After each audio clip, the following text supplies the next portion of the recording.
Sa pagpapatuloy, nakita ng Blood Demon ang Hongmeng Supreme sa pagkatao ng ating bida, na labis niya na kinakatakutan.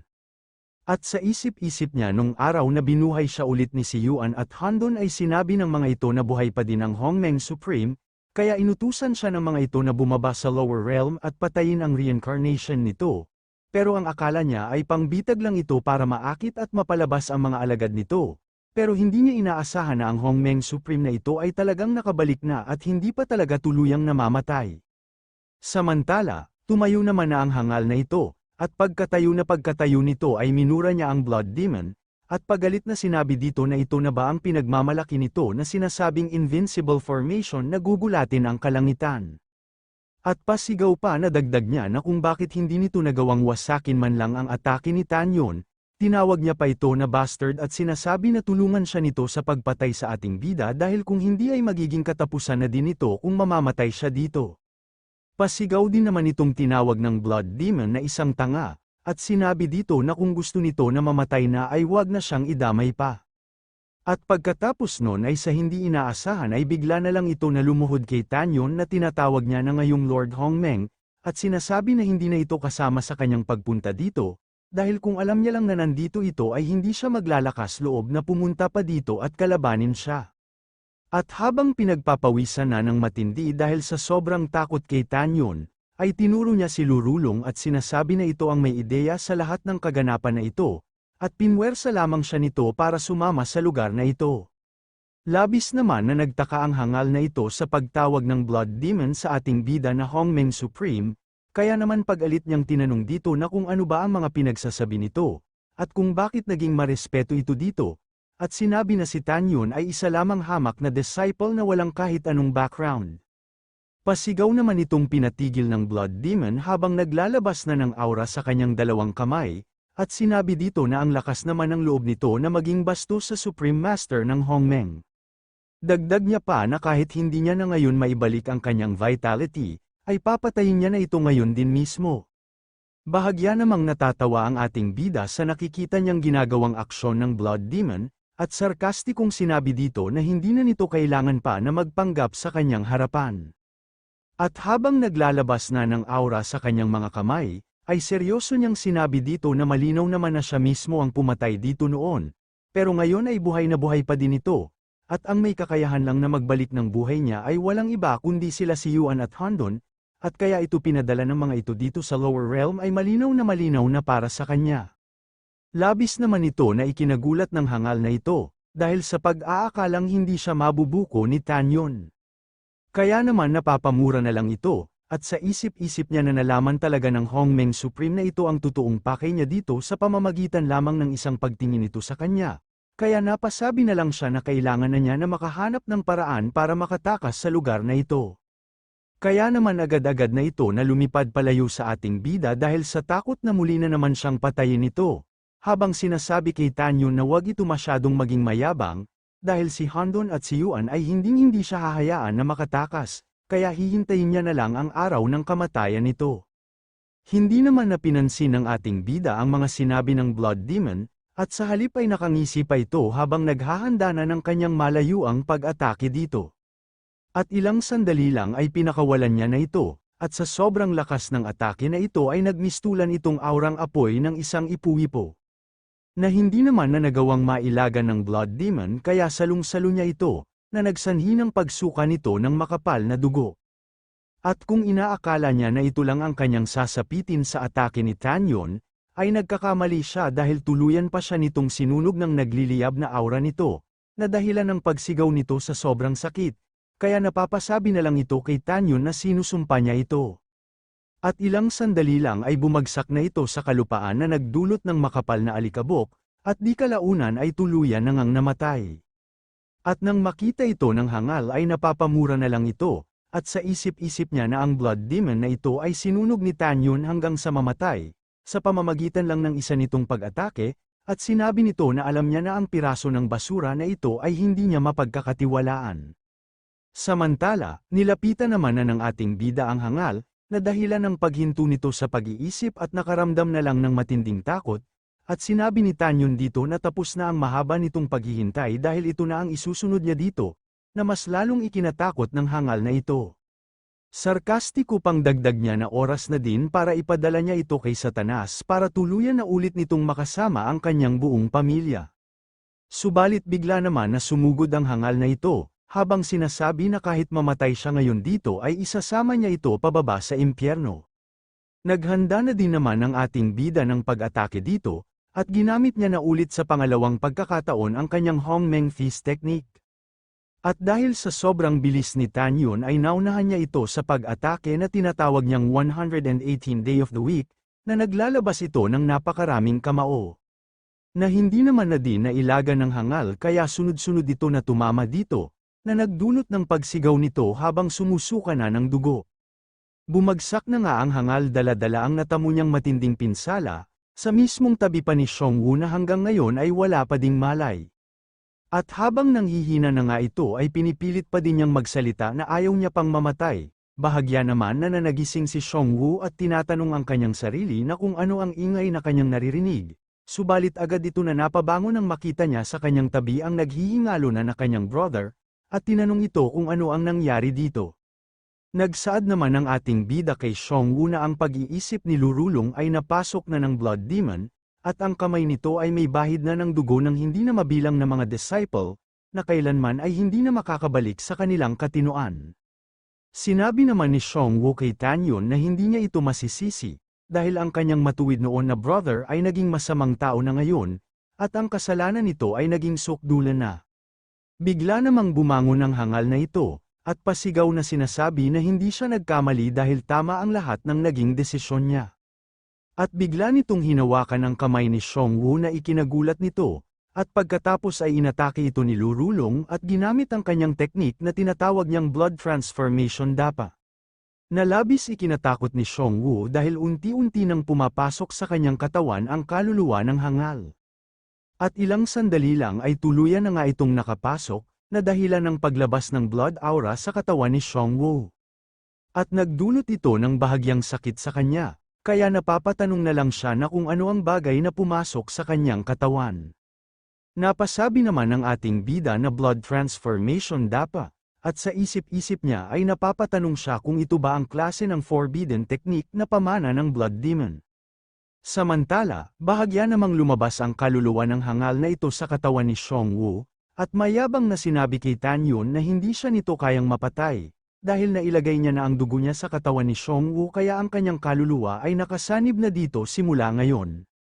Napagtanto naman na ni Xiongwu na ang pagsanib pala sa kanyang katawan ang ginawa nito. Kaya naman napatanong na lang ito sa kanyang brother na kung bakit niya ito nagawa sa kanya. Agad naman ito na lumapit kay Xiongwu at hinawakan ang mukha nito, habang sarkastiko niya itong tinanong na kung hindi ba gusto nito na makasama siya, at sinabi na iisa na ngayon ang katawan nila kaya magsasama na silang dalawa habang buhay. Dagdag niya pa na wala nang kahit sino ngayon ang makapaghihiwalay sa kanilang dalawa, at wala din kahit sino ang makakaagaw nito sa kanya. Pasigaw naman itong hindi sinang-ayunan ni Xiongwu, at sinabi niya dito na kahit kailan ay hindi man lang sumagi sa kanyang isip na makasama siya, at ito lang ang nag-iisa na pinapangarap na mangyari yun, at pasigaw na sinabi na ang paborito niyang tao ay walang iba kundi si Tanyun lang. Kung nakarating ka na sa part na ito, ay sigurado akong nagustuhan mo ang ating kwento, nagsisimula pa lang ang ating YouTube channel. Kaya naman hinihiling ko sa iyo na huwag mag-skip ng ads dahil malaking tulong na ito sa ating channel, at kung gusto mo naman magbigay ng malalim na suporta ay i-click mo lang ang super thanks dyan sa ibaba, para ganahan ang hangal na ito. Maraming salamat mga Emperor. Labis naman na nagalit ang hangal na ito, at sinabing hindi niya ito mapapayagan dahil sa kanya lang ito, at papatayin niya ang lahat ng tao na magugustuhan nito. At dahil sa narinig ni Xiongwu ay sobra ito na nag-alala kay Tanyun, kaya sinabi niya dito na magmadali na ito na umalis at huwag na siyang alalahanin pa. Subalit bigla namang sumugod ang hangal na ito sa ating bida na naglalabas ng makapal na blood aura, habang tumatawa ng malakas at kasabay noon ay bigla niyang inutusan si Tanyun na gawin na nito ang mga gusto nitong gawin sa kanya. At nang makalapit na nga ito ay hindi naman ito na nagtangkang atakihin ang ating bida, bagkus ay sarkastikong sinabi nito na mas gugustuhin niya pang mamatay dahil pag nangyari yun ay makakasama niya na si Xiongwu sa kabilang buhay ng magpakailanman. Sarkastiko din naman na tumawa si Tanyon at naghahanda na din ng pag-atake dito, habang sinabihan niya ang hangal na isa itong basurang manyakol, dagdag niya pa na talagang nagtangka pa ito na gamitin ang blood transformation dapa sa lugar na ito. Subalit sa kasamaang palad ay nagkita sila nito, at habang mas pinapalakas pa niya ang pagpapalabas ng aura sa kanyang isang kamay, ay sinabihan niya ang hangal na idilat nito ang kanyang mga mata para malinaw na makita kung paano niya papalabasin ang kaluluwa nito sa katawan ni Xiongwu. Bahagya namang nagalak si Xiongwu nang marinig niya ito, at agad niyang tinanong ang ating bida kung talaga ba na makakaya nito na magawa yun. Habang ang hangal naman na ito ay labis nang nakakaramdam ng pangangamba sa sinabi ni Tanyon, at sinabi niya na hindi ito maaaring maging posible dahil walang paraan na maialis ang teknik ng Dapo of Blood Transformation sa isang tao, maliban na lang kung may tao na pwedeng masaniban ng kanyang kaluluwa, dagdag niya pa na walang kahit sino ang makakapaghiwalay sa kanila ni Xiongwu. Hindi naman agad ito sinagot ng ating bida dahil malapit nang matapos ang gagamitin niya na teknik dito. Na mas lalo na ikinapangamba ng hangal na ito, dahil nagtataka ito kung ano ang binabalak na gawin sa kanya ni Tanyon. Nakangisi namang nagsaad ang ating bida dito na masaya siya dahil tama ito sa mga sinabi niya kanina, dahil siya mismo ang tao na sinasabi ng hangal na magpapasanib sa kaluluwa nito, habang sinisimula na niya na hilahin ang kaluluwa ni Lurulong. At habang papalapit na ang ginawang atake ng ating bida sa hangal ay labis na itong nakakaramdam ng matinding takot dito, at ilang sandali lang ay hindi naman na ito nagawang ilaga ni Lurulong kaya naman matagumpay na nagawa ni Tanyon na makuha ang kaluluwa nito. Kaya naman pasigaw na itong nagmamakaawa kay Tanyon habang sinasabi na ayaw niyang mapahiwalay kay Xiongwu. Nagpatuloy ang mga ganoong kaganapan kung saan ay unti-unti nang pumapasok ang kaluluwa ng hangal sa katawan ng ating bida, habang si Xiongwu ay nakakaramdam ng bahagyang sakit dahil sa patuloy na paglabas sa katawan niya ng kaluluwa ni Lurulong. At maya-maya lang ay tuluyan na ngang nakasanib ang kaluluwa ng hangal sa katawan ng ating bida, at nang makita ito ni Xiongwu ay labis itong nag-alala kay Tanyon dahil hindi niya alam na ito pala ang binabalak nitong gawin sa simula pa lang. Samantala, bahagya namang lumabas ang galit na hangal sa katawan ni Tanyon, at paulit-ulit niya na minumura ang ating bida at pasigaw na sinabi na papatayin niya ito kahit ano ang mangyari. Bahagya naman na nainis si Tanyon dahil sa sobrang ingay nito. Kaya naman inatake niya ito gamit lang ang normal na pag-atake na dahilan ng pagkahiwalay-hiwalay ng kaluluwa nito. Subalit sa hindi inaasahan ay unti-unti nagre-regenerate ang kaluluwa nito, hanggang sa tuluyan na nga itong nabuo, habang sarkastikong sinasabi kay Tanyon na hindi siya nito magagawang mapatay. Mayabang pangdagdag nito na ang kaluluwa niya ay sumanib na dito kaya naman silang dalawa ay iisa na simula ngayon. Kaya kung gusto niya talaga na mapatay siya ay kailangan muna niya na maunang mamatay, at sarkastiko pang sinabi nito na ang lahat ng ito ay kasalanan mismo ng ating bida habang pinagtatawanan niya ito. At nang marinig ito ni Xiongwu ay sobra itong nag-alala para kay Tanyon, kaya naman sinabi niya sa ating bida na ibalik na lang nito ang kaluluwa ni Lurulong sa kanyang katawan, dahil kasalanan niya naman ang lahat ng ito, at kasabay nun ay hiniling niya din dito na patayin siya nito para tuluyan na din si Lurulong na mamatay. Nagsaad naman ang ating bida kay Xiongwu na nagtangka siya na ilagay ang kaluluwa ni Lurulong sa kanyang katawan, kaya natural lang na may paraan din siya para patayin ito nang hindi siya kasama na mamamatay. Pinagtawanan naman ng hangal na ito ang mga sinabi ni Tanyon, at sinasabi na ang kaluluwa niya ay nakasanib mismo sa katawan nito, kaya kung papatayin siya nito ay sasabog ang buong katawan niya. Sarkastiko naman ito na kinongratulate ng ating bida at sinabi dito na ang kalahati ng sagot nito ay tama, habang naglalabas na siya ng aura sa kanyang isang kamay. At pagkatapos ay bigla niya itong ipinang-atake sa kanyang sarili, na nagdulot ng pagsuka ng hangal ng dugo nang hindi niya namamalayan.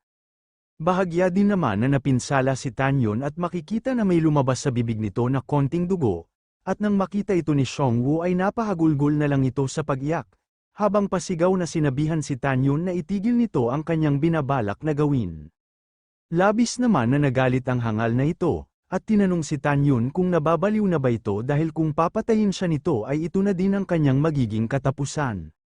Seryoso namang nagsaad ang ating bida dito na masyado na ito nag-iisip ng mga ilusyon, dahil kahit mamatay ito ngayon at maging isa na lang abo, ay patuloy pa din siyang nakatayo sa pagitan ng heaven and earth, habang inilabas niya na ang kanyang makapanindig balahibong soul bilang dating Supreme God. Labis naman itong ikinagulat ni Xiongwu kaya naman napasabi na lang ito sa kanyang isip na napakalakas ng primordial spirit na ito, kaya hindi na nakakagulat kung bakit pinili ni Tanyon na makipagsabayan ng pinsala kay Lurulong, sapagkat hindi ito makakaramdam ng kahit anong sakit pero si Lurulong naman ay makakaramdam ng nakakamatay na pinsala. Maging ang hangal na ito ay labis din itong ikinagulat, kaya napapatanong na lang siya kung paano ito naging posible. Kaya naman tinanong na niya ang ating bida na kung paano ito nagkaroon ng ganitong kalakas na soul, dagdag niya pa na kung sino ba talaga ito. Sinagot naman ito ni Tanyon na siya ang tao na hindi nito pwedeng ma-offend, kasabay nun ay sinabi niya din dito na oras na para makasama nito ang pamilya niya sa impyerno. Na sobrang ikinatakot ng hangal kaya naman napapamura na lang ito, at pasigaw na pinapatigil si Tanyon sa balak nito na gawin. Subalit hindi na ito pinakinggan ng ating bida, bagkus ay nagpapakawala na ito ng napakalakas na aura habang nanlilisik na ang mga mata, at ilang sandali lang ay inatake niya na nga ito ng kanyang soul gamit ang abilidad ng mga mata nito, na kung saan ay nagdulot ito ng unti-unting paglobo ng katawan ng hangal, hanggang sa tuluyan nang mabilis na sumabog ang kaluluwa nito na nagkagutay-gutay sa marami nitong piraso, patunay na tuluyan na nga itong namatay. Samantala, malubha din naman na nagtamo ng pinsala dito ang ating bida, na nagsanhi ng bigla niyang pagkakaluhod habang umuubo na ng dugo. Kaya naman mabilis na tumakbo itong si Xiongwu patungo dito, at nang makarating na ito ay agad-agad niya na tinanong si Tanyon kung maayos lang ba ito, at kung seryoso ba ang natamo niyang pinsala, na agad namang sinagot ng ating bida na okay lang siya, para hindi na ito mag-alala pa. Nasabi din niya na bahagya lang siyang napinsala, at sa isip-isip niya na mas lalo pang lumakas ang kanyang soul pagkatapos niya may condense ang kanyang fittest soul. Bigla naman na napahagulgol ulit sa pag-iyak si Xiongwu at sinabi niya kay Tanyon na kasalanan niya ang lahat ng ito, dahil kung hindi dahil sa kanya ay hindi siya mapupunta sa ganitong kondisyon. Seryoso namang nagsaad ang ating bida na wala itong kinalaman dito, dahil ang kanyang Tan family ay gusto talaga na wasakin ng Lu family, at mahabang panahon na ang away sa pagitan ng kanilang dalawang pamilya. At pagkatapos ay inaya na niya si Xiongwu na pumunta sa Space-Time Tower upang magpahinga at magpagaling doon, dagdag niya pa na si Mumeng ay nandoon din sa loob nito. Agad naman itong sinang-ayunan ni Xiongwu, pero sa isip-isip niya na kailan kaya ang araw na maaari na niya nasundan si Tanyon sa mundong tinatahak nito. Sa kabilang banda, may isang tao na naglalabas ng bahagyang aura ang mabilis na dumating malapit sa Space-Time Tower. At ito pala ang hangal na Blood Demon na hindi pa pala tuluyang napatay ni Tanyon, at nagagalak ito dahil nagawa niyang makatakas. Dagdag niya pa na mabuti na lang na ang Hongmeng Supreme ay hindi pa nababalik ang buong lakas nito, kaya nagawa niyang makatakas at mahanap ang bakas ng kanyang spirit. Nasabi din niya na ngayon ay kailangan niya ng maraming dugo para agad na makarecover, pero nahihirapan siyang gumalaw dahil sa kasalukuyan ay gamit niya lang ngayon ang bakas ng kanyang spirit, at mukhang kailangan niyang maghanap ng isang tao na kanyang masasaniban.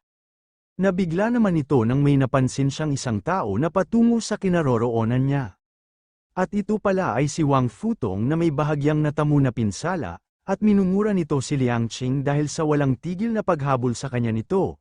Kaya naman pag-alit niyang sinabi na maghintay lang ito na makarecover siya at bibigyan niya ito ng masalimuot na kamatayan. Labis naman na nagalak ang Blood Demon nang makita niya ito, at sa isip-isip niya na sakto ang batang ito para masaniban niya. Nagsaad naman ulit itong si Wang Futong na nabalitaan niya na si Merong Kun ay nagawang patayin ni Tanyon, kaya kailangan niya na ngayon na maghanap ng panibagong backer, at si Ling Wuchangkung ay ang mukhang nararapat para dito. Dahil may malaki itong impluensya at may malaking galit din kay Tanyon, subalit napahinto siya sa kanyang pagsasalita nang may maramdaman siyang isang tao na mabilis na papalapit sa kanya. Dito na muna matatapos ang ating episode, at kung gusto mong subaybayan ang ating kwento ay mag-subscribe ka na at pindutin ang notification bell, para updated ka sa pag-upload natin everyday. Maraming salamat mga Emperor!